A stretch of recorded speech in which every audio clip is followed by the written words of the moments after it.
উচ্চশিক্ষা একটি আপেক্ষিক বিষয়। এখানে জ্ঞানের উৎপত্তি এবং বিকাশ শব্দটি সম্পৃক্ত থাকে।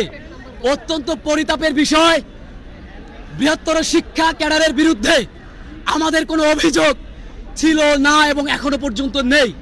কিন্তু আমাদের যারা শিক্ষক মহোদয়গণ আছেন তারা বছরের পর বছর শিক্ষা মন্ত্রণালয় ম্যানেজ করে, রাজনৈতিক ব্যক্তিবর্গ ম্যানেজ করে সরকারি 7 কলেজে তারা থেকে যাচ্ছেন এবং থেকে যাওয়ার নিয়েও আমাদের কোনো আক্ষেপ নেই।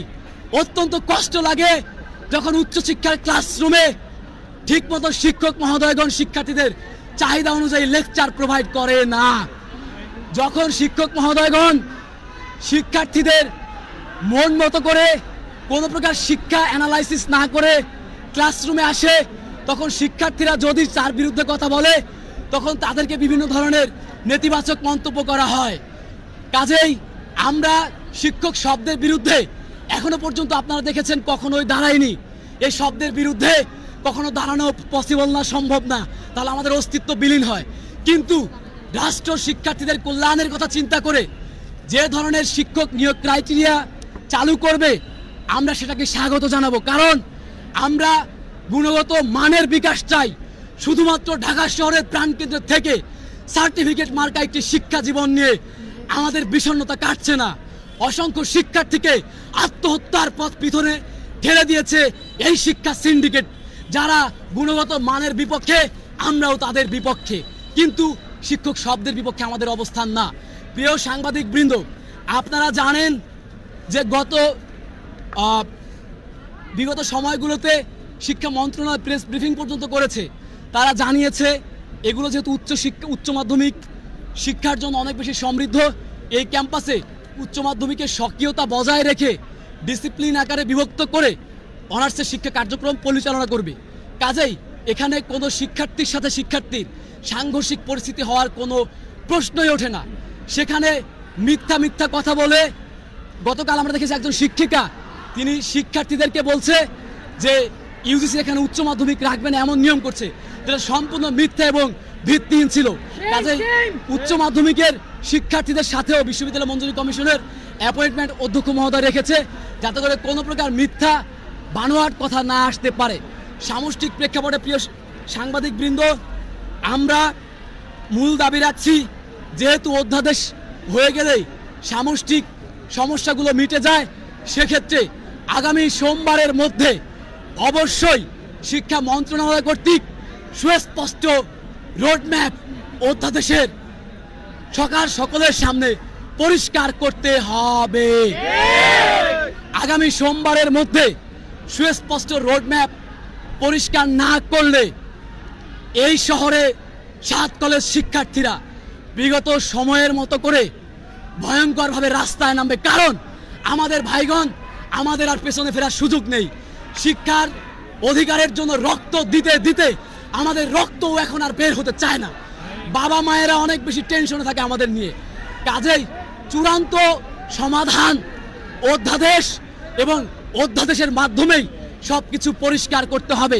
আপনারা জানেন আজকে বিভিন্ন বিভাগের শিক্ষার্থীরা শ্রদ্ধার সাথে, বিনয়ের সাথে তারা ক্লাস পরীক্ষা বর্জন করেছে। কারণ যে শিক্ষক মহোদয়গণ গত 8 বছরে শিক্ষার্থীদের প্রশ্নে একদিন সামষ্টিকভাবে রাস্তায় নামেনি, তারাই শুধুমাত্র স্বার্থান্বেষী মহলের মতো করে গতকাল রাজপথে গিয়ে তারা দাঁড়িয়েছিল, ইউজিসিতে গিয়ে তারা ডিস্টার্ব করেছে শিক্ষার্থীদের বিপক্ষে গিয়ে।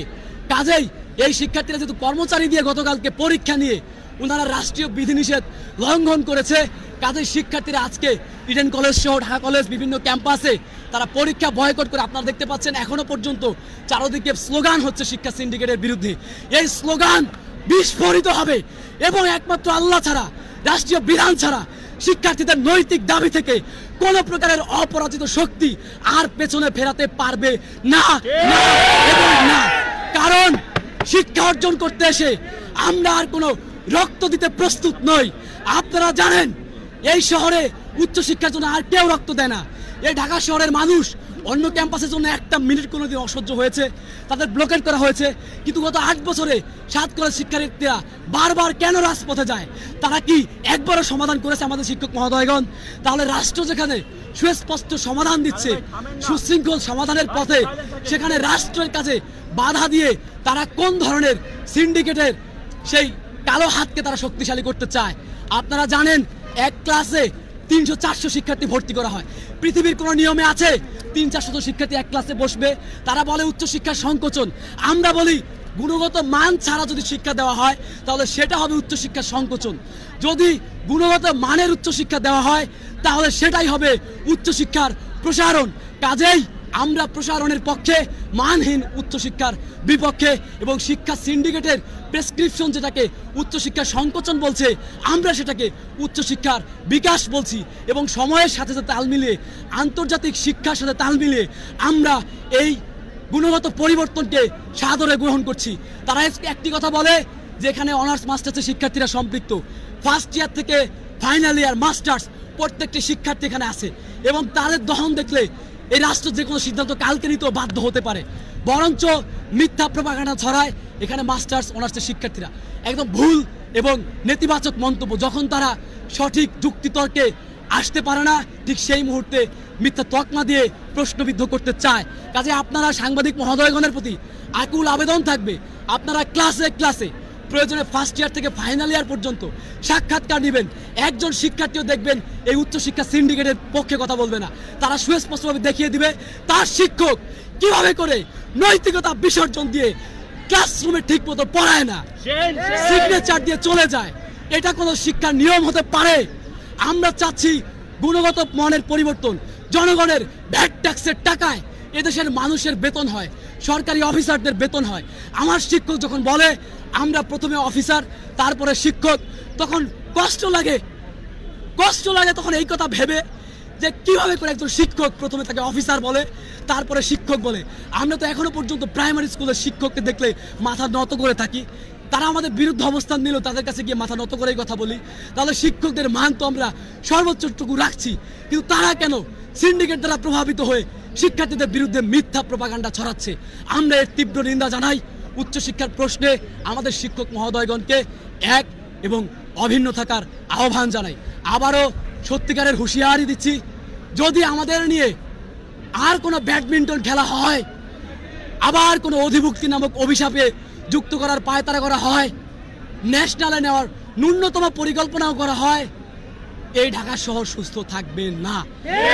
আমাদেরকে মেরে ফেললেও এই ঢাকা শহর সুস্থ থাকবেন না যদি আমাদেরকে নিয়ে কোনো প্রকার তালবাহানা করা হয়। আপনারা জানেন ইন্ডিভিজুয়ালি ইডেন কলেজের কিছু শিক্ষার্থীকে তারা মিথ্যা প্রপাগান্ডা ছড়ায়। আজকে ইডেন কলেজ থেকে শিক্ষার্থীরা এসে আমাদেরকে বলছে, ভাই এইভাবে মিথ্যা কথা বলে আমাদেরকে ব্রেইন ওয়াশ করতে চায়। একটি মানববন্ধন হয়েছে ইডেন কলেজে, দেখেছেন আপনারা। শিক্ষকরা বলে তোমাদের শ্রেণীকক্ষের নাম্বার দিয়ে দেওয়া হবে, তোমার মানববন্ধনে যাও। শিক্ষার্থীরা এসে যখন থেকে সেন্ট্রালের বিরুদ্ধে মানববন্ধন, তারা সাথে সাথে মেসেজ করে, আমাদের কাছে সব ডকুমেন্টস আছে, কান্নাকাটি করছে যে ভাই বিশ্ববিদ্যালয়ের বিপক্ষে তারা দাঁড়াতে বলছে। এই ফুটেজ ব্যবহার করে তারা বিভিন্ন জায়গাতে শিক্ষার্থীদের বিরুদ্ধে মিথ্যা কথা বলে, যে এখানে নাকি আন্দোলনে সব শিক্ষার্থী নেই। প্রত্যেকটি শিক্ষার্থী প্রত্যক্ষ পরোক্ষভাবে এখানে সম্পৃক্ত।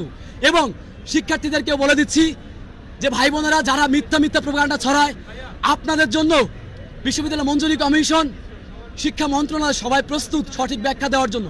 কিন্তু দেশকে অস্থিতিশীল করার জন্য তৃতীয় পক্ষের কোনো প্রকার উস্কানিতে কোনো শিক্ষার্থী যাতে করে আর হাত না বাড়ায় এবং তাদের উস্কানিতে না পড়ে। কাজেই আমরা এক ও অভিন্ন আগামী সোমবারের মধ্যে বিশ্ববিদ্যালয় অধ্যাদেশ সংক্রান্ত ইস্যু সমাধান করতে হবে।